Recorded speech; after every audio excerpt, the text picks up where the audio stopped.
welcome. However you're listening tonight, let yourself settle in and drift towards sleep.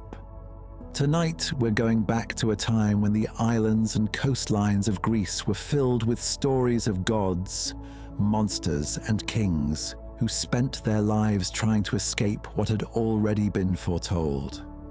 Our story begins far from any palace, beyond the familiar islands of the Aegean, and beyond the places ordinary sailors knew. 3 sisters were sleeping there in a distant country near the edge of the world. Their names were Steno, Euryale, and Medusa. 2 of the sisters were immortal, but the third was not. And somewhere nearby, a young man was moving quietly toward them, knowing that only one of the 3 could be the reason he had traveled so far. His name was Perseus. He carried things that did not belong to ordinary men. Winged sandals had carried him across the world. A curved blade rested in his hand, and at his side hung a strange bag, large enough to hold the thing he intended to take away. But the object Perseus depended upon most was the polished shield he held in front of him. He was not looking directly at the sleeping sisters. Instead, Perseus watched their reflections moving across the surface of the shield, using it to guide each careful step without ever allowing his eyes to meet the faces ahead. He could see their wings folded behind them and the serpents around their heads. As he drew closer, the reflection became clearer, until there could no longer be any doubt which of the 3 he had come to find. Medusa was still asleep.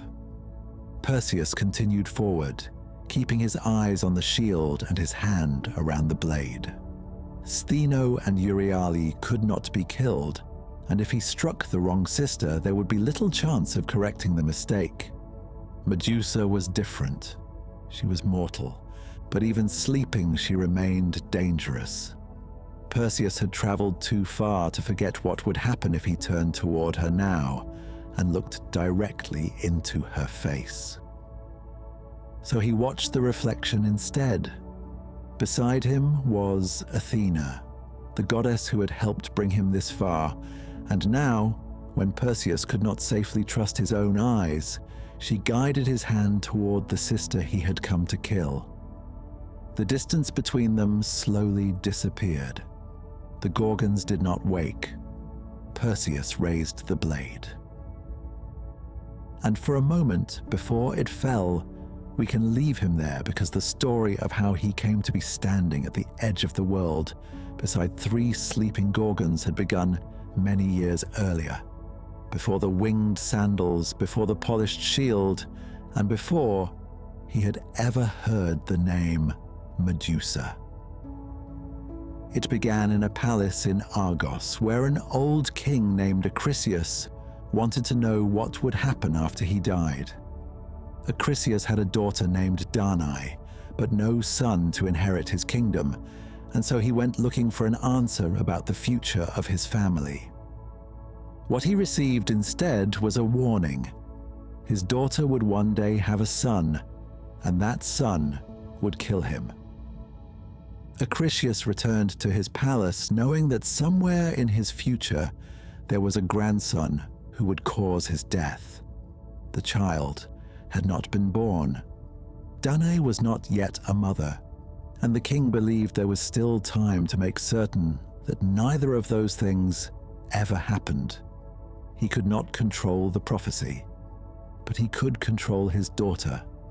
And so, long before Perseus began his journey toward Medusa, his grandfather began another task entirely. He would make sure Perseus was never born. Acrisius did not kill his daughter. Instead, he ordered a chamber built beneath the ground, its walls made of bronze, and its only opening high above her. Danae was taken inside and shut away from the rest of the palace, where her father believed no man would ever be able to reach her. If Dani could never have a child, then the grandson described by the oracle could never exist. For a while, Acrisius may have believed he had solved the problem, but there were limits to what even a king could keep outside. Zeus saw Dani. He came to her through the opening above the chamber in a shower of gold, passing through the place Acrisius had made inaccessible to every ordinary man. And sometime afterward, Dani gave birth to a son. She named him Perseus. The child Acrisius had tried to prevent was now living beneath his own roof. Dani kept the boy with her in the chamber, caring for him while the king remained unaware of what had happened.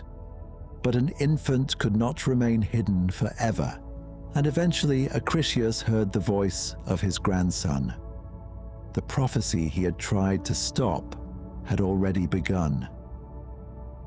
Acrisius now faced a more difficult choice. He feared what the oracle had told him, but he also feared the consequences of killing a child of Zeus with his own hands. So instead of ordering Dani and Perseus put to death, he chose a way of removing them that allowed him to tell himself their fate no longer belonged to him. A wooden chest was brought to the palace. Dani was placed inside with her infant son, and the chest was closed around them. Then it was carried down toward the sea. The water off Argos stretched away from the coast, and somewhere beyond it were islands Dani could not see from inside the chest. She had no sail to carry her toward them, no oars to choose a direction, and no way of knowing where the current might take her. She had only Perseus. The chest was pushed away from the shore. At first, it remained close enough that the men who had carried it there could still see it rising and falling on the water. Then the distance widened until the chest became smaller against the sea, and the coast of Argos began to disappear behind it. Acrisius had not killed his grandson. He had simply placed him beyond his protection and left the sea to decide what happened next. Dani and Perseus drifted. The chest moved wherever the water carried it, sometimes rising gently with the waves and sometimes falling between them. There was no way for Dani to know whether land lay ahead or whether the current was carrying them farther into open water. But the chest did not sink. Eventually, it approached an island. The island was called Seriphos, and near its shore a fisherman named Dictys was working when he discovered what the sea had brought toward him. He pulled the chest from the water and opened it. Inside, he found a woman and her child. Dani had left Argos as a king's daughter, sealed inside a wooden chest, because her father feared the infant in her arms. She arrived on Seriphos with no palace, no household, and no certainty that she would ever see her home again. But she and Perseus were alive. Dictys took them in, and on this small island, far from the grandfather who had tried to prevent his birth, Perseus began to grow. Years passed. The infant became a boy, and eventually, the boy became a young man. The sea that had once carried him helplessly towards Seriphos now surrounded the only home he could remember. Dani remained with him, and Dictys remained their friend. But Dictys had a brother. His name was Polydectes, and he was the king of the island. Polydectes had become interested in Dani, and as Perseus grew older, the young man standing beside his mother became increasingly difficult for the king to ignore. Perseus had survived the bronze chamber his grandfather built to prevent his existence. He had survived the chest Acrisius sent out to sea. Now, another king was beginning to wish he was somewhere else, and this one would eventually find a way to send him there. Polydectes ruled Seriphos while Perseus grew from a child into a young man, and during those years, the king's attention settled increasingly on Danae. He wanted her for himself. Perseus stood in the way. As long as Danae's son remained beside her, Polydectes could not approach her as freely as he wished, and by now Perseus was old enough to make his opposition clear. Removing him by force would create its own problems, but the king eventually found another way. Polydectes announced that he intended to seek the hand of Hippodamia. For the occasion, he gathered his friends and subjects and expected each man to contribute a gift. Horses were what the king wanted, and the men around him were expected to provide them. Perseus could not. He had grown up in the household of a fisherman, and whatever his grandfather may once have possessed in Argos, none of it belonged to Perseus here on Seriphos. He had no horse to offer the king, but when the gifts were being discussed, pride got the better of him. He told Polydectes that he would not refuse the king anything, not even the head of Medusa. It was an extravagant boast made before Perseus had any idea how he might accomplish such a thing. Polydectes remembered it. When the gifts were collected, he accepted horses from the other men, but from Perseus, he asked for exactly what the young man had offered: Medusa's head. And now Perseus had a promise to keep. Only then did the scale of what Perseus had offered begin to become clear. Medusa was not a creature living somewhere beyond the next island or hidden in a cave that hunters occasionally passed. She was one of 3 Gorgon sisters, and finding them would be difficult enough before Perseus ever had to think about killing one. Steno and Euryale were immortal, but Medusa was mortal.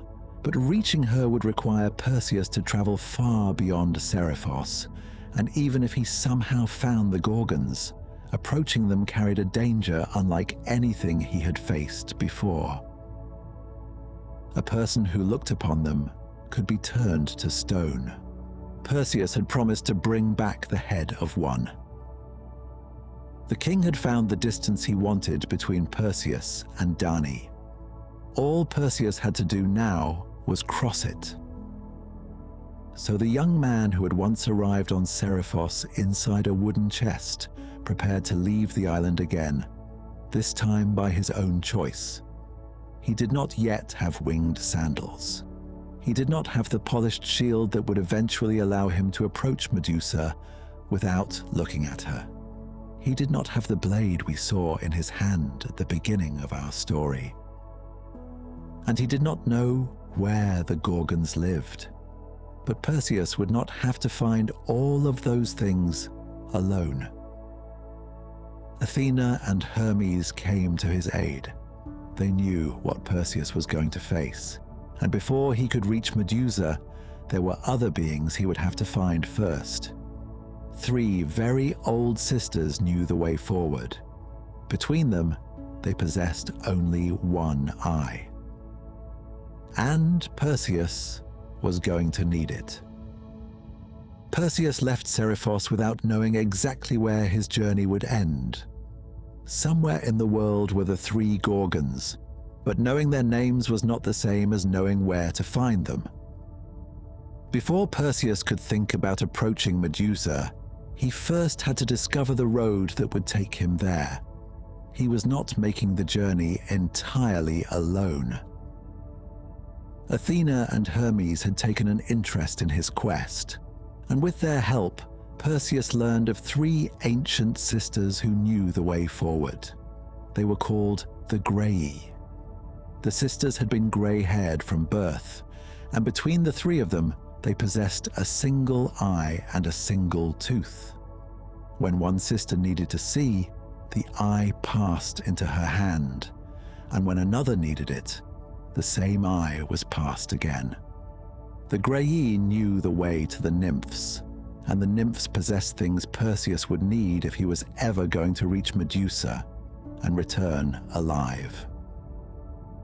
But the sisters had little reason to reveal the way to a stranger. So Perseus waited and watched. The single eye moved between them, passing from one sister to another as each took her turn to see.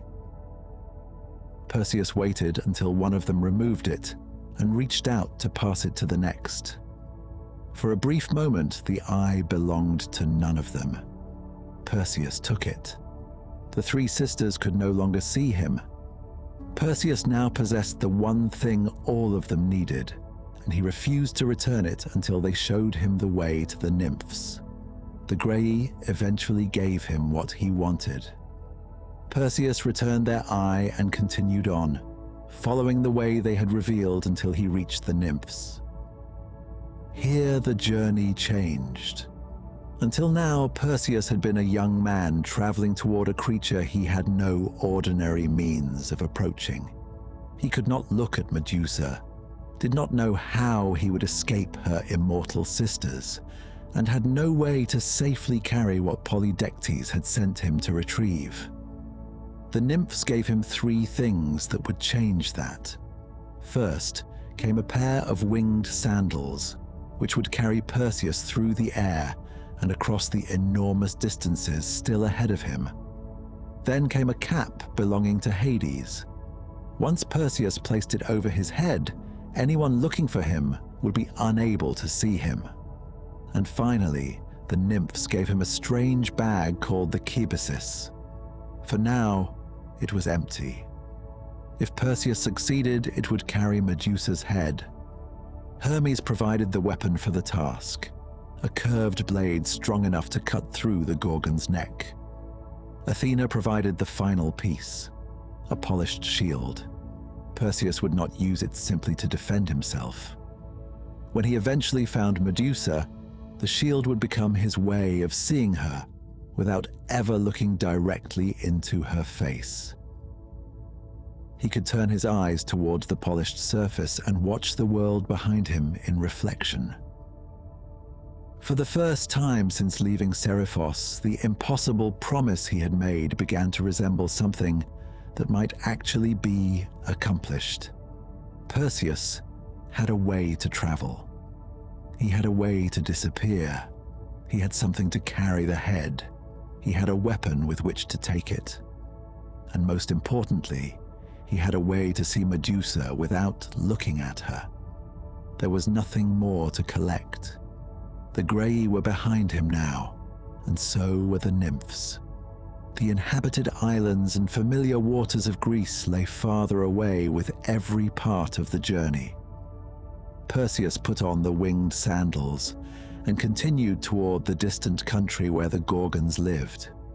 Somewhere ahead were Steno and Euryale, both immortal, and somewhere beside them was their sister, Medusa. Unlike them, Medusa was mortal. The journey carried Perseus farther from Seriphos than he had ever traveled before.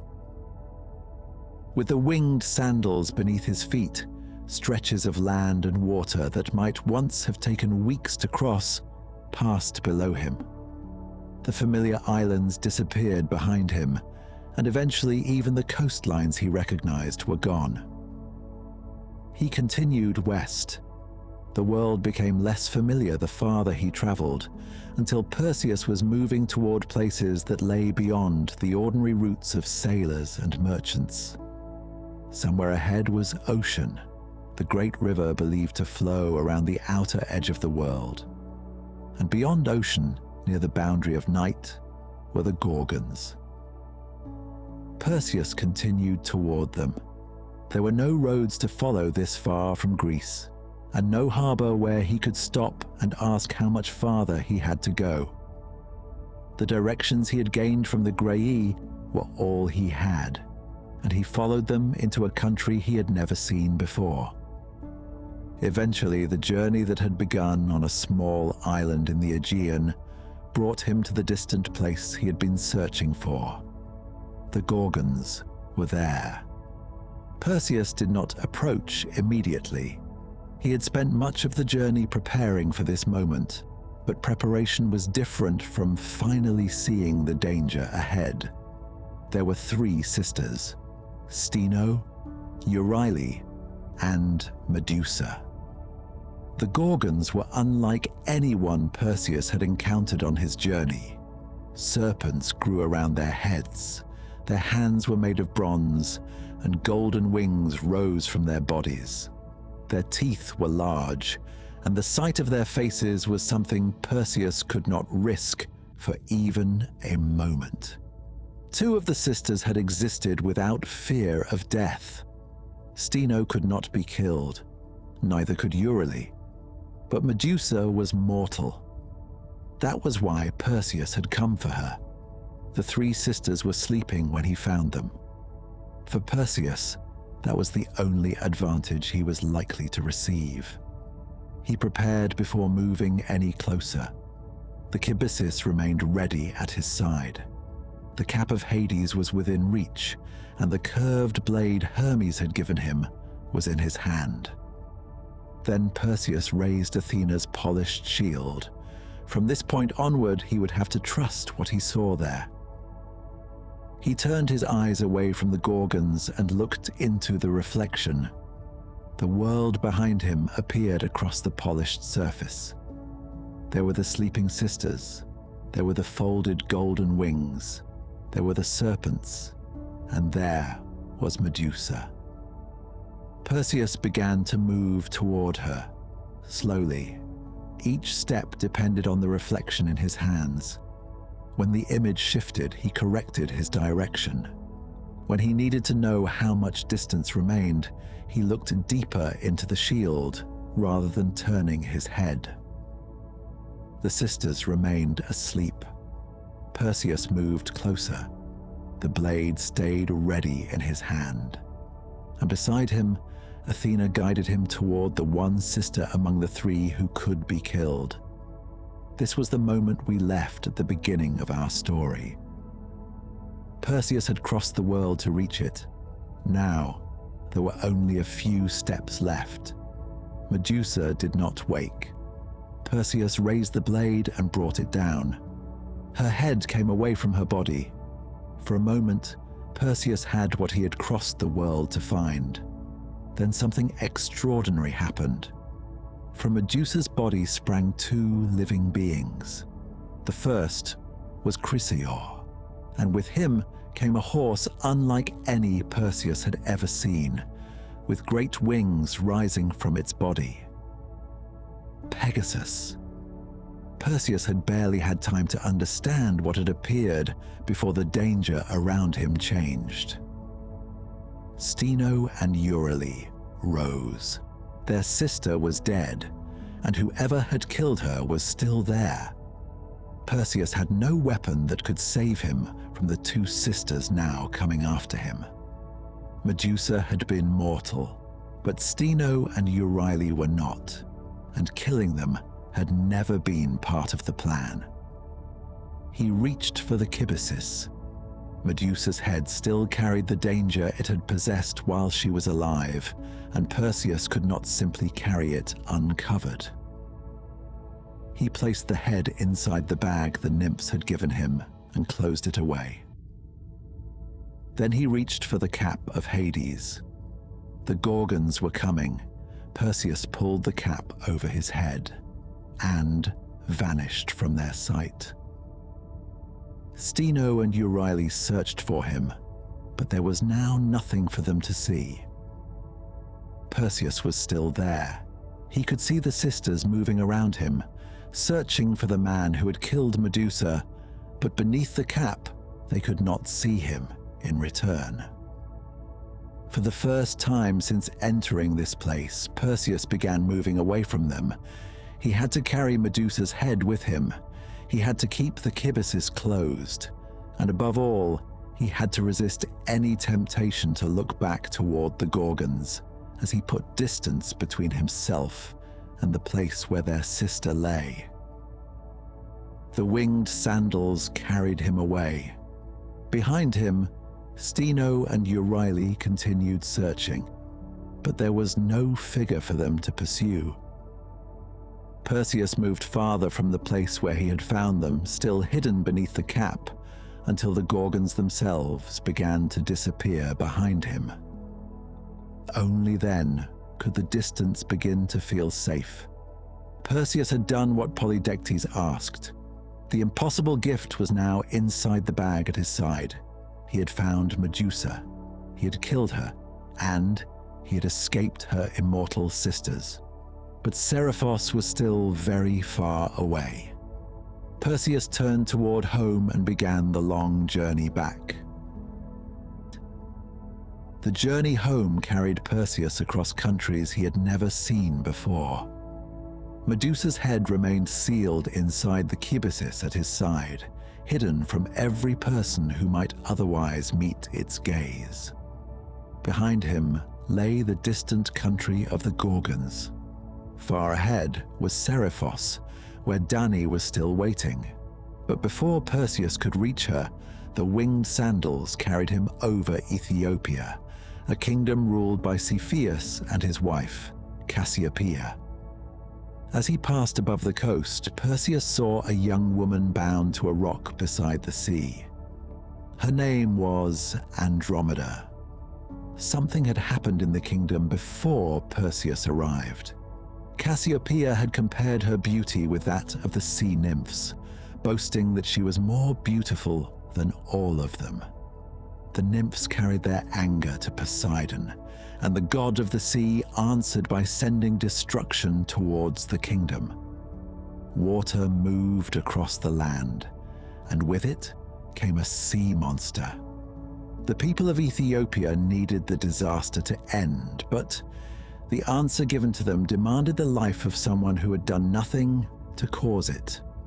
The king and queen's daughter, Andromeda, was to be surrendered to the monster. Under pressure from his own people, Cepheus allowed her to be taken to the shore and bound against a rock beside the sea. There she was left to wait. Perseus descended. When he reached the shore, Perseus learned why Andromeda had been left there. Her mother had made the boast, and Poseidon had sent the punishment. But Andromeda was the one bound to the rock. Perseus had already crossed the world to face a creature whose eyes he could not safely meet. He had entered the home of the Gorgons, killed Medusa, and escaped the two immortal sisters who pursued him. Now another creature stood between him and the life of someone who could not defend herself. Perseus went to Cepheus and offered him an agreement. If Perseus killed the monster and brought Andromeda safely away from the shore, the king would allow him to take her as his wife. Cepheus agreed, and the promise between them was sworn. Perseus returned to the sea. Andromeda was still bound where she had been left. The water moved below her, reaching toward the rock and falling away again. Somewhere beyond the shore was the creature for which she had been offered. Then the sea began to change. Waves moved towards the shore, and from the deeper water rose an enormous creature with a long, serpentine body. Its broad head resembled that of a lion, with large eyes, swept-back ears, and prominent teeth exposed inside its open jaws. Scales covered its back, while two great fins pushed through the water on either side of its body. Behind them, its narrowing tail curved beneath the surface. The sea monster had arrived. Perseus moved to meet it before it could reach Andromeda. The monster had been sent by Poseidon against an entire kingdom. No ordinary fisherman or soldier had been able to drive it from the coast, and the people had reached the point of surrendering their princess because they believed nothing else would end the destruction. But Perseus was no longer the young man who had left Seriphos without a weapon or a way to reach the Gorgons. Perseus rose above the water, and his shadow moved across the surface beneath him. The monster saw the dark shape and struck at it. Perseus used the mistake. He descended onto the creature's back. and drove the curved blade deep into its shoulder. The wounded monster reared above the waves, then plunged beneath them. It turned violently and snapped at Perseus whenever he came within reach, but the winged sandals carried him around its jaws. Perseus struck its scaled back and sides, searching for openings in its natural armor. Blood mixed with the seawater. As the creature thrashed, spray soaked the wings at Perseus's feet and made them too heavy to trust. He descended onto a rock rising above the waves and gripped it with one hand. The monster came toward him again. Perseus waited until it was close, then drove the blade into its body.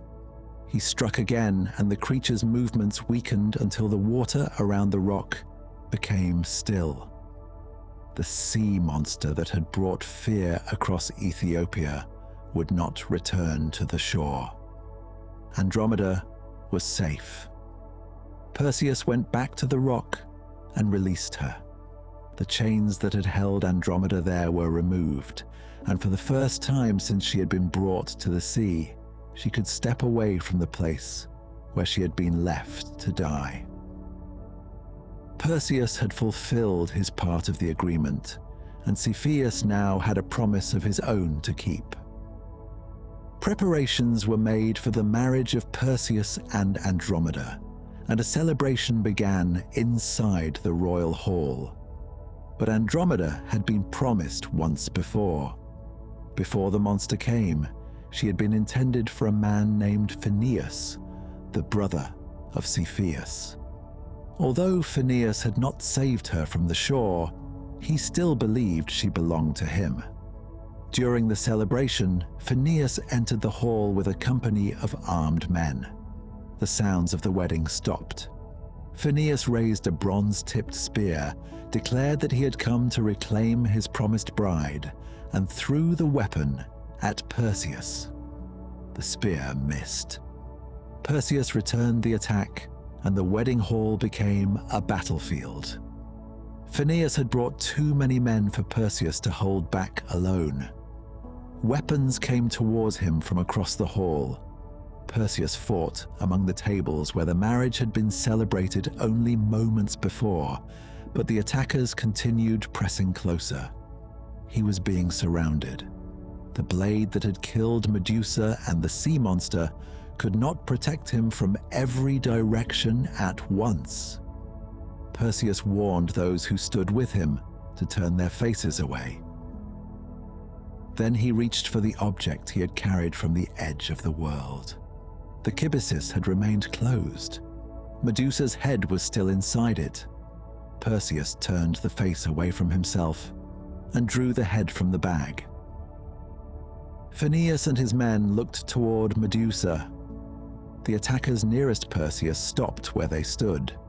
Their weapons remained raised, but the hands holding them could no longer move. One after another, the men inside the hall became stone. Phineus saw what was happening and turned his face away. The man who had entered with armed followers now asked Perseus to spare his life. Perseus did not use the blade against him. Instead, he carried Medusa's head toward the place where Phineus had turned away. Phineus tried not to look, but when the Gorgon's face was brought before him, his body hardened with his hands still raised in surrender. The last threat inside the hall had become stone. Perseus returned Medusa's head to the kibisis and closed it once more. The danger to Perseus and Andromeda was over. Perseus had arrived in Ethiopia as a stranger on his way home. Now, he would not leave alone. When Perseus resumed the journey towards Seriphos, Andromeda went with him. The sea monster was behind them. So were Cepheus, Cassiopeia, and the stone figures of Phineus and his companions. Ahead was the island where Perseus had grown up. He had left Seriphos to fulfill an impossible promise to its king. He was returning with Medusa's head still hidden inside the Perseus and Andromeda beside him. But he did not yet know what had happened to Danae while he was gone.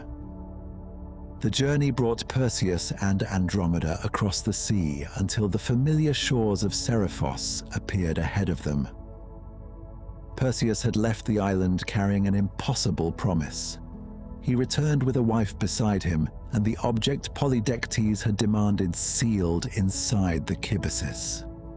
But the homecoming was not the one he had imagined. While Perseus was away, Polydectes had continued pursuing Danae.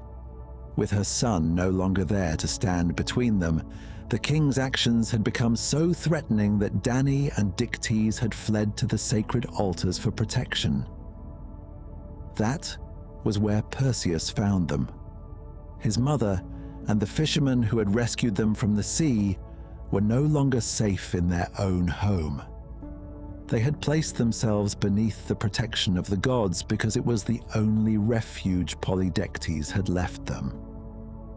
Perseus had crossed the world to satisfy the king's demand. Now, he understood what Polydectes had done while waiting for him to die.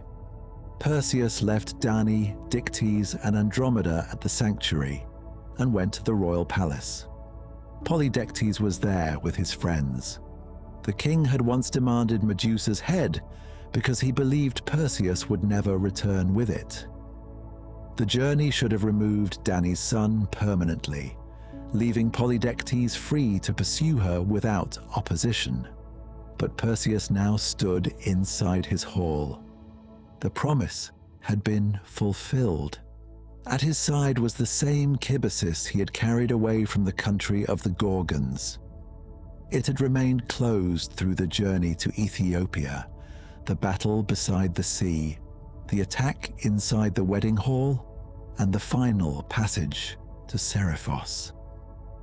Medusa's head was still inside it. Perseus knew that anyone who looked upon her face would turn to stone.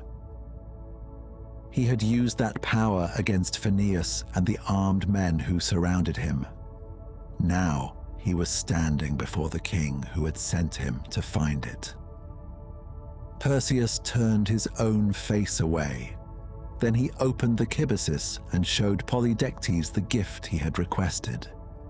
The king looked toward Medusa. So did the friends gathered around him. They had only a moment to see what Perseus had brought into the hall. Polydectes became stone. The same change passed through every man who had looked upon the Gorgon's face. Their bodies hardened where they stood, each preserved in the position he had occupied when Perseus uncovered the head. The king who had sent Perseus away was no longer able to threaten Danae. His friends could no longer move against her. The hall became silent. Perseus returned Medusa's head to the Perseus and closed the bag. Then he went back to the sanctuary. Danae and Dictys could leave the altars. Seriphos no longer had a king. Perseus did not take the island for himself. Instead, he gave its rule to Dictys, the fisherman who had once pulled a wooden chest from the sea and opened it to find Danae and her infant son inside. Dictys had protected them when they arrived with nothing. He had remained beside Danae when Polydectes turned against her. Now he would rule the island his brother had once controlled. Perseus had also reached the end of the task for which the gods and nymphs had equipped him. The winged sandals had carried him beyond ocean and back again. The cap of Hades had hidden him from the immortal Gorgons. The Perseus had safely contained Medusa's head through every part of the return journey. But none of those things belonged to Perseus. He gave the sandals, the cap, and the Perseus to Hermes, who returned them to the nymphs. The curved blade had completed its purpose as well. Only Medusa's head remained. Perseus gave it to Athena. the goddess placed the Gorgon's face upon her aegis, where the power that had survived Medusa's death would remain with her.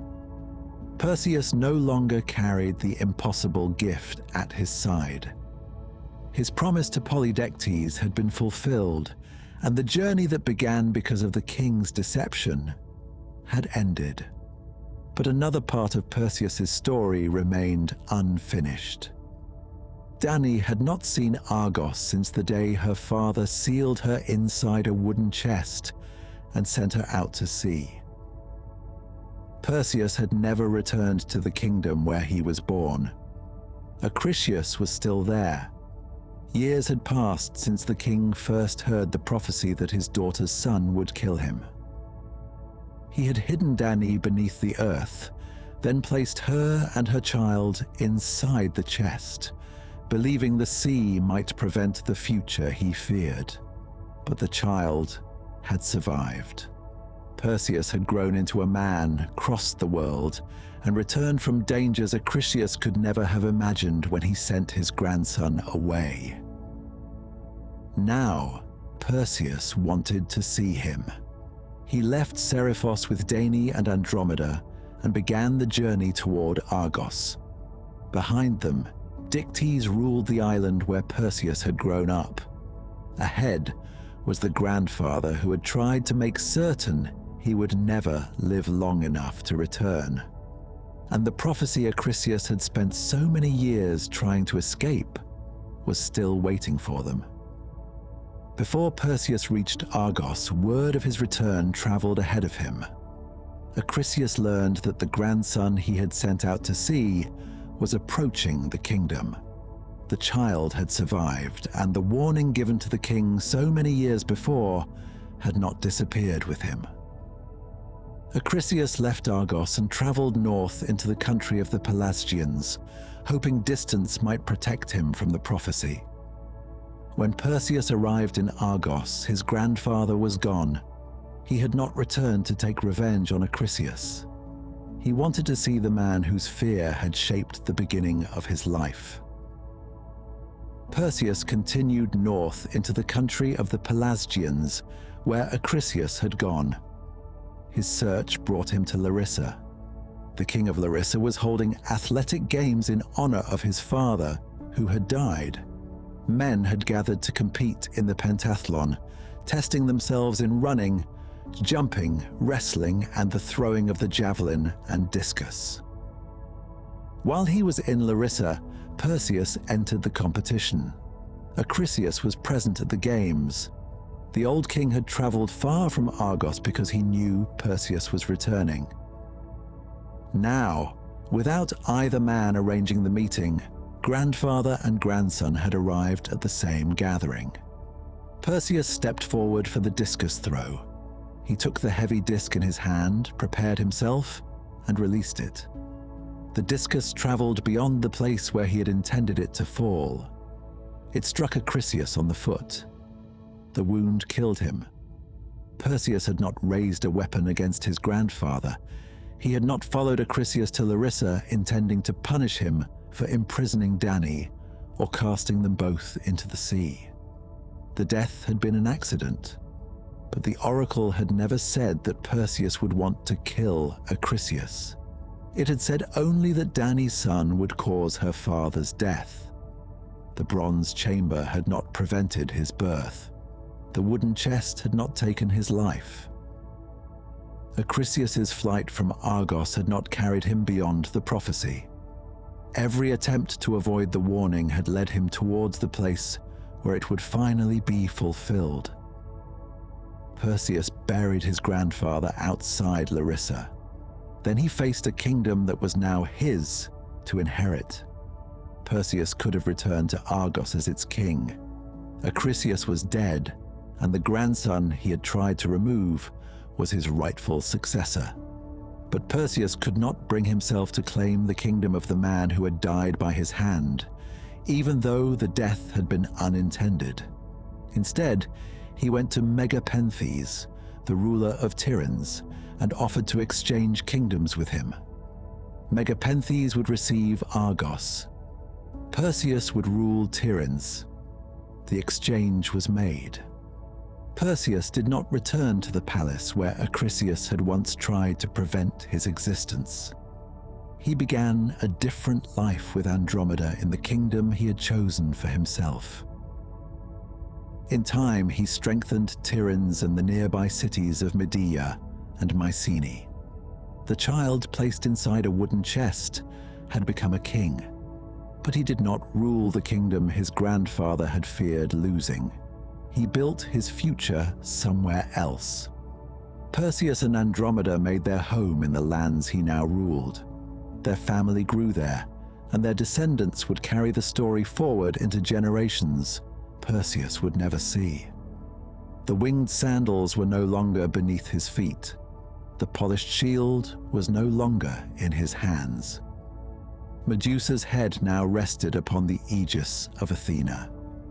And far away on Seriphos, Dictys ruled the island where a fisherman had once opened a chest and found a mother and child alive inside it. Perseus had returned from the edge of the world. He had brought Danae safely away from the king who threatened her. He had found the grandfather who tried to prevent his birth. With the prophecy now fulfilled, the journey that began beneath the palace in Argos had finally reached its end. And now, as the world around him settles into silence, we can leave Perseus there, with Andromeda in the kingdom they made their home. Thank you for listening, and wherever you are tonight, rest well.